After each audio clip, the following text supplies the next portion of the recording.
You're listening to the Kilcullen Diary podcasts, stories in sound from a village grown bigger.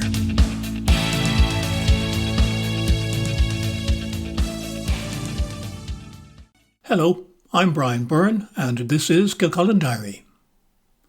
In this programme, I'm talking with Joan Healy, a singer-songwriter from Newbridge who's playing her first Kilcullen gig in Fallon's Back Room on Friday, 29th of December 2023. Over the last 3 years, she's moved from her first public performances as a busker outside the Whitewater Shopping Centre to now arranging her own gigs. Some of her songs have been professionally recorded and can be heard on Spotify. And she's living 2 tandem lives as a teacher and a singer, both of which she loves. It took the pandemic to get Joan out of singing in her bedroom to performing on the streets of Newbridge. Going out in front of a live audience wasn't part of her life until a friend convinced her to go busking in Newbridge while the country was locked out of live entertainment.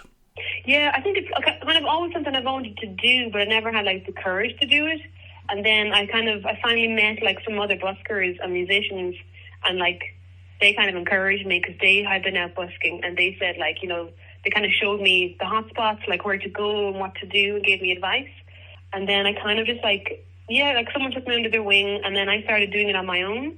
And then I started meeting lots of musicians and networking with them and talking with them and how what is their path, that kind of thing. And then I kind of started to train then as a musician as well, and as a singer when I started to get lessons in Walton.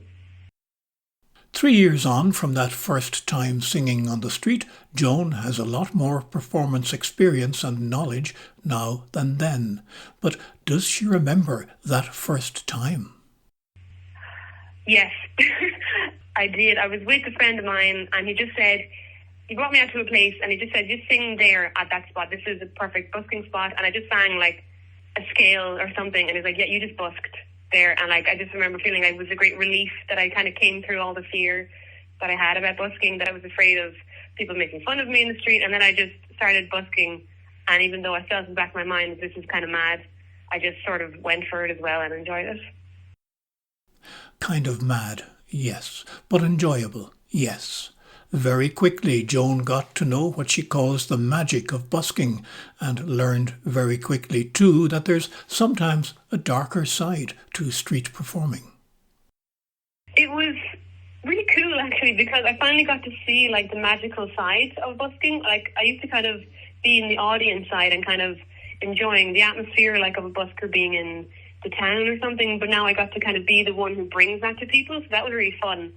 And then I suppose there's kind of 2 sides of it. On one hand, it's really nice to share music with people, but then on the other hand, I also learned I have to protect myself, and I have to mind my equipment and mind my stuff, and kind of deal with all sorts in the public. So it was a big learning curve, I guess, to do that, but always really joyful, and I always found people were very generous when I did it. Apart from learning the particular skills of performing to a constantly moving audience, and at the same time being aware of her surroundings for security reasons, Joan was also learning something more about herself. I really learned that I love to share music. I love to share with my voice, and I love when people sing along and when people recognize a song and they sing along to it. That's kind of why I like folk music, because there's something about the Shania Twain songs that they're very good to get people involved, and they'll just sing it as they walk by, and they might not even know they're singing it. So it's just really cool to see people connect with the music, or with me. And I just kind of, just found it a really joyful thing, for families. It's just really nice just to be a part of people's memory, that they were out in town one day and they saw me. And I just found it really enjoyable.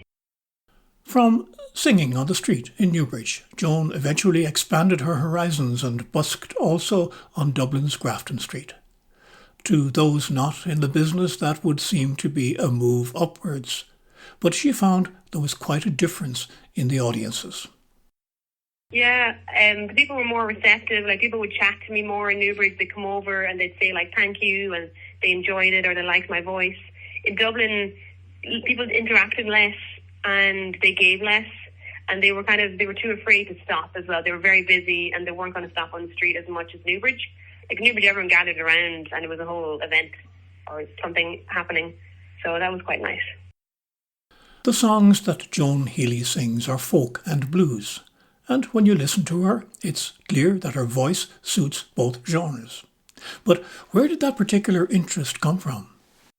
I think it's just from years of listening to Nina Simone in my bedroom, marvelling at her voice, and Ella Fitzgerald. But I just really feel their power and their sweetness, and they just open their heart when they're singing. And I would always sing the blues. That's really where I'm at home singing. And then I had to train to learn other kind of genres and come out of my comfort zone. This is not my full-time thing. Like I work as a teacher, but I kind of wanted just to have my own career sorted first, and then I would go into have this as my side thing. This is what I do. It's like the other side of me, that I'm doing my music and I'm writing my songs and recording it and then busking.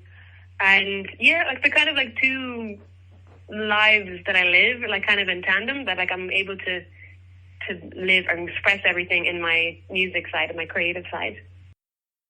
From the busking, Joan Healy moved on to open mic nights in Dublin, getting spots in festivals and performing in spaces like the Moulton Nace, the Brady Sessions in Terenure, and regularly in the Tuesday singer-songwriter nights in Darky Kelly's in Dublin's Fishamble Street. She's also been support in gigs by Mundy and Megan O'Neill.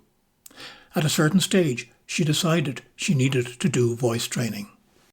Yeah, I really wanted to look after my voice, because I think from teaching and from different jobs I've had, I use my voice a lot, just speaking. And it actually happened a few times that I lost my voice just for speaking. And I said, well, I have to sort this out. I went to a vocal coach and I said, I need to just have the good technique to protect my voice. And then, it also became protect my voice in singing too, just so that it would be strong and powerful and could sustain an hour or 2 hours, whatever it was, performing. And then I just started to also get exams. I got up to grade 5 in musical theatre, and it just it was a good challenge for me, because it made me think about, what is my expression when I'm performing? How am I standing? How am I acting? What am I thinking about in this piece, rather than just singing into a microphone? And I also trained without a microphone as well. So for most of my gig, it is going to be no microphone. I only use the microphone to speak in between the songs, to explain what the next song is, that kind of thing. Apart from not using a microphone while she's singing, Joan's gigs are somewhat unusual too, in that for a venue audience she will sing some songs a cappella without accompaniment. I like to vary in my gig. So some of my songs are a cappella, there's no instruments with them, and some of my songs I'll play the guitar with the song. Just to kind of vary it as well. And I'm kind of testing people's ears, because they have to kind of hear the difference between this is what a voice sounds like, on its own, this is what it sounds like with the instrument. And it's very different, because I'm the only one on the stage as well. There's no one else there backing me up or anything. So I'm enjoying it as a challenge as well for myself, and that's what I'm training for. On the street and in her venue performances, Joan is a solo act. She has worked with other musicians, but her preference is to be on her own. It hasn't really worked for me as a band. I've played with other people, and I think there's personal differences. We've kind of wanted different things. Some people would just be they want to just work in pubs, and I'm I don't like working in pubs. I don't like the drink scene. And then I've had other people who just have they're all about the money, but I'm not about the money. This for me is about sharing a moment. It's about people enjoying the evening and looking back and saying that was a really nice experience. All through what has been a relatively short 3 years in the business, Joan, as she says herself, has been on a learning curve. Maybe it's her teacher background, but she's very clear that she knows she has more to learn. Yeah, it's definitely a learning curve. I don't ever think I'm done learning with it. I'm at the stage now where I'm learning how to express and communicate. That's kind of this year what I'm focusing on, because I didn't have that last year. I was just working on technique and skill and breathing, and now it's kind of about telling the story and communicating that with my face and just with my body movements, all that kind of thing. So and then I know next year when I go on to develop it further, it's going to be more about improvising or changing genre. I don't know. Yeah, it's a learning curve, all right. And the other learning curve has been organising her own performances. That's usually something that a management system looks after. It goes against the whole concept of relying on a promoter or manager to ensure money is made. But Joan Healy has her own ideas about that. I started last year and I did a gig. I had to organise the venue. I had to pay for the venue myself to book it. I had to do it by word of mouth, send out loads of messages, and I got colleagues and friends, family, and then some random people to come. It's a lot of work to do. I'm kind of used to it, the procedure now. I've got this list that I keep changing. They book tickets, they have to pay tickets. I have to make my own tickets, make my own posters. But I'm okay though, kind of paying for the venue myself and, promoting myself and organising it and getting people who do genuinely want to go. I'd rather have people who want to come to hear me. It's a sensitive kind of night. I do sing for people who are there, and there's a bit of sing along with it. But I don't really attract kind of people who are oh, let's get drunk and go for here and just buy a random ticket and listen to this music. Looking back to the beginnings of her singing in public 3 years ago, did she think then that this is where she'd be today? No, I never did. No, I knew what I wanted to do. I kind of just thought I would just keep busking, and I'm so glad that I've actually come away from that and said, actually, my voice is it needs to be rather heard rather than be a background thing. Once I was working in a marketplace, they said, yeah, we want you to be background music, and I was happy with that then. But now if someone said that to me now, I'm no, I'm not doing background music.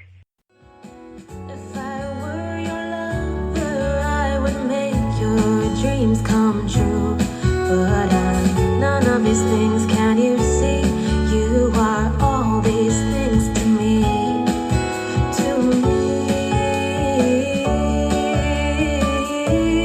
You are everything to me.